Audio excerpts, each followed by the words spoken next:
current গেছে যে ওরা রাখতে করতেছে না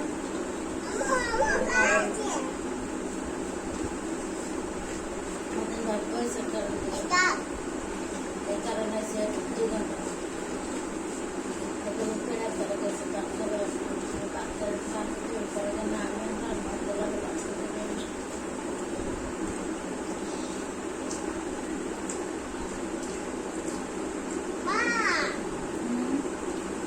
অনেক আছে তো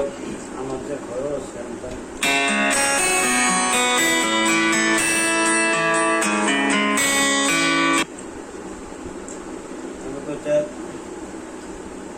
এত খরচ তাহলে পোলা মানে লেখাপড়া এতটা খরচা করতে কইতেছে যে আমার মায়ের পিছনে যে খরচা দেওয়া মায়ের পিছনে এতটা খরচা করবে কি দিতে পাগল নেই দিয়ে দেবেন তাই ঘরে ব্যবসায় এতটা খরচা করতে মানুষকে করতে করবে মানুষ তো দাও আপনি কি আপনি মানুষ করে কিনা